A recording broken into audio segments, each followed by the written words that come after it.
क्या Italy family visa की inquiry दोबारा शुरू हो गई है? डॉक्यूमेंट्स की लीगलाइजेशन से पहले जो इंक्वायरी हुआ करती थी, पहले वेरिफिकेशन होती थी, फिर डॉक्यूमेंट्स लीगलाइज होकर मिलते थे, तो क्या ये सारा प्रोसेस दोबारा शुरू हो गया है? और अगर हुआ है तो इसका तरीकाकार क्या है और इसकी फ़ीस क्या है, इसके मतलब बात होगी इस वीडियो में।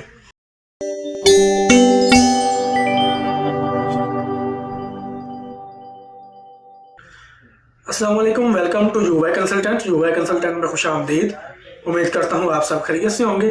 तो इटली का family visa, family reunion category का वीज़ा, जिसमें डॉक्यूमेंट्स लीगलाइजेशन जो है वो पहला स्टेप है डॉक्यूमेंट्स का। और इससे पहले जो प्रोसेस चल रहा था लीगलाइजेशन के से पहले इंक्वायरी हुआ करती थी, लेकिन सबसे पहले डॉक्यूमेंट्स की इंक्वायरी होती थी, फिर लीगलाइजेशन होती थी और फिर आपकी फैमिली वीज़ा फाइल सबमिट होती थी।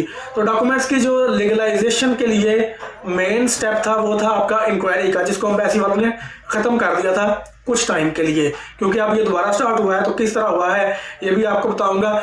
सबसे पहला स्टेप ही इस फाइल में ये है कि आप डॉक्यूमेंट्स लीगलाइजेशन के लिए सबमिट करते हैं और उसके बाद एम्बेसी वाले आपके डॉक्यूमेंट्स को लीगलाइज करने से पहले उनकी वेरिफिकेशन करते थे, उनकी इंक्वायरी करते थे, उनकी जांच पड़ताल करते थे। और ये वाला स्टेप जो है लीगलाइजेशन का, ये नौलावस्था निकलने से पहले भी इसी तरह काम करता है और नौलावस्था निकलाने के बाद भी इसी तरह काम करता है। यानी आपने डॉक्यूमेंट्स लीगलाइजेशन के लिए जब सबमिट किए, तो अगर आपका नौलावस्था निकला है या नहीं निकला, दोनों सूरतों में एम्बेसी का तरीकाकार यही था कि वो पहले आपके डॉक्यूमेंट्स की वेरिफिकेशन करते, उनकी लीगलाइजेशन से पहले इंक्वायरी करते और उसके बाद वो आपको डॉक्यूमेंट्स लीगलाइज करके देते थे। लेकिन अब इसमें तरीकाकार ये चेंज हुआ है, अब ये बदला है सिस्टम कि डॉक्यूमेंट्स की इंक्वायरी तो दोबारा स्टार्ट हो गई है, जो वेरिफिकेशन थी वो दोबारा स्टार्ट हो गई है और उसकी जो फीस है वो गालबन 40,000 के करीब है, 40,000 के करीब है। ये एक फैमिली के डॉक्यूमेंट्स की मुकम्मल फीस होती है। इसमें अफराद का नहीं शुमार होता कि 2 एप्लीकेंट है, 3 एप्लीकेंट है, 5 है, 10 है, जितने मर्जी एप्लीकेंट हो, वेरिफिकेशन की फ़ीस एक ही होती है। लीगलाइजेशन से पहले जो डॉक्यूमेंट्स की वेरिफिकेशन फ़ीस होती थी वो एक ही होती थी और अब भी यही है कि जो आपकी इंक्वायरी की फ़ीस है वो एक ही रहेगी। अब तरीकाकार ये है कि सबसे पहले आप अपने नौलावस्था इशू करवाएंगे, उसके बाद आप डॉक्यूमेंट्स की लीगलाइजेशन करवाएंगे। डॉक्यूमेंट्स आप लीगलाइजेशन के लिए सबमिट करेंगे तो एम्बेसी वाले आपको डॉक्यूमेंट्स लीगलाइज करके, डॉक्यूमेंट्स अटेस्ट करके विद इन 1 मंथ और सो, थोड़ा सा टाइम ऊपर नीचे हो सकता है, वो आपको डॉक्यूमेंट्स आपके लीगलाइज करके दे देंगे। फिर आपको दूसरी अपॉइंटमेंट मिलेगी फैमिली वीज़ा फाइल सबमिट करने के लिए। वो आप जाकर अपना डॉक्यूमेंट्स जो लीगलाइज हुए हैं वो वाले, नौलावस्था और पासपोर्ट, ये सारी चीज़ें आप सबमिट करेंगे वीज़ा एप्लीकेशन फ़ाइल के लिए। जब आपने वीज़ा की फ़ाइल जमा करवा दी, उसके बाद अब एप्लीकेंट्स को एम्बेसी की तरफ से कॉल आ रही है कि अपने डॉक्यूमेंट्स की वेरिफिकेशन के लिए लॉयर को हायर करें, वकील से कांटेक्ट करें और उनसे बातचीत करके अपने डॉक्यूमेंट्स की वेरिफिकेशन करवाएं। जब आपके डॉक्यूमेंट्स की वेरिफिकेशन होगी, इंक्वायरी हो जाएगी और हमारे पास रिपोर्ट आ जाएगी और रिपोर्ट ओके की मिलेगी कि ये सारे डॉक्यूमेंट्स वगैरह ठीक हैं, तो हम आपको वीज़ा लगा के दे देंगे। अब एम्बेसी का प्रोसेस ये चल रहा है। अब तरीकाकार ये है कि आपके पासपोर्ट भी ऑन होल्ड पड़े होते हैं जब तक आप इंक्वायरी नहीं करवाएंगे। पहले पासपोर्ट एम्बेसी के पास नहीं होते थे, पहले सिर्फ डॉक्यूमेंट्स आप भेजते थे और उनकी लीगलाइजेशन एम्बेसी वाले होल्ड करते थे कि पहले इंक्वायरी होगी फिर लीगलाइजेशन होगी। अब ये है कि उन्होंने इसको जो इंक्वायरी वाला स्टेप है इसको एक स्टेप आगे कर दिया है कि अब आप लीगलाइज तो आपके डॉक्यूमेंट्स हो गए हैं, लेकिन अब आपको वीज़ा तब मिलेगा जब आपके डॉक्यूमेंट्स की वेरिफिकेशन होगी, जब आपके डॉक्यूमेंट्स की इंक्वायरी होगी और सारे डॉक्यूमेंट्स आपके ओके होंगे।